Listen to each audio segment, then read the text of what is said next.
महाराष्ट्र में सीएम पद को लेकर चल रही खींचतान खत्म नहीं हो रही है। गुरुवार रात अमित शाह संग मीटिंग में देवेंद्र फडणवीस, एकनाथ शिंदे और अजित पवार तीनों मौजूद थे।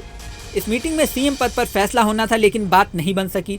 यहां तक कि शुक्रवार को फिर से मीटिंग होनी थी, लेकिन वो टाल दी गई और एकनाथ शिंदे सीधे सतारा में अपने गांव चले गए। अब बड़ा सवाल ये है कि जब एकनाथ शिंदे ने साफ कह दिया है कि सीएम पद पर पीएम मोदी और गृह मंत्री अमित शाह जो फैसला लेंगे वो उन्हें मंजूर होगा, तो फिर सीएम पद को लेकर मामला लटका क्यों है? आखिर ऐसा क्या है जो सीएम पद को लेकर फैसला नहीं हो पा रहा है? मीडिया रिपोर्ट का दावा है कि एकनाथ शिंदे डिप्टी सीएम पद पर खुद को नहीं रखना चाहते, बल्कि अपने किसी खास को डिप्टी सीएम बनाना चाहते हैं। हालांकि इससे बीजेपी को कोई समस्या नहीं है, समस्या है दूसरी शर्त से। एकनाथ शिंदे कई मलाईदार मंत्रालयों सहित महाराष्ट्र के गृह मंत्रालय का पद भी मांग रहे हैं, जो बीजेपी की असली प्रॉब्लम है। बीजेपी किसी भी हालत में गृह मंत्रालय छोड़ने को तैयार नहीं है। यहाँ तक कि दावा किया जा रहा है अमित शाह ने मीटिंग में फिर से एकनाथ शिंदे के सामने केंद्रीय मंत्री बनने का ऑफर भी रखा, लेकिन एकनाथ शिंदे केंद्रीय मंत्री बनने की बजाय महाराष्ट्र में गृह मंत्रालय लेने पर अड़े हुए हैं। सूत्रों के अनुसार एकनाथ शिंदे का कहना है कि पिछली बार वाला फॉर्मूला इस बार भी लागू हो।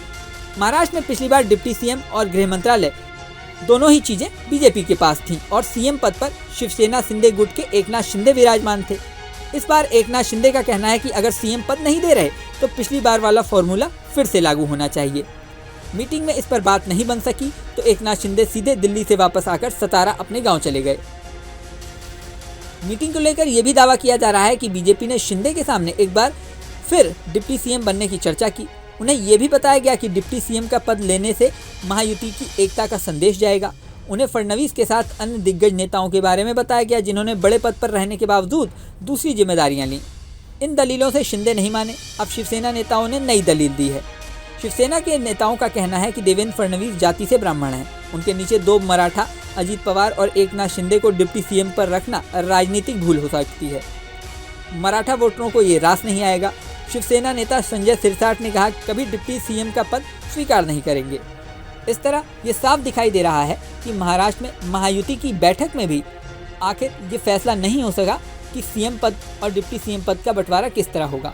ना ही गृह मंत्रालय को लेकर कोई भी फाइनल डिसीजन हो पाया है। अब एकनाथ शिंदे के सीधे सतारा अपने गांव चले जाने से और शुक्रवार को होने वाली बैठक टल जाने से एक नया राजनीतिक संकट खड़ा होता हुआ दिखाई दे रहा है।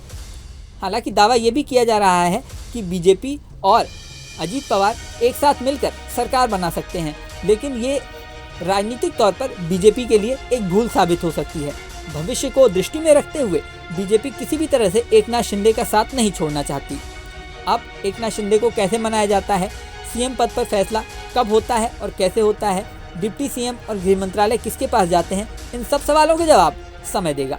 इस वीडियो में फिलहाल इतना ही। बने रहें न्यूज़ नेशन के डिजिटल प्लेटफॉर्म पर।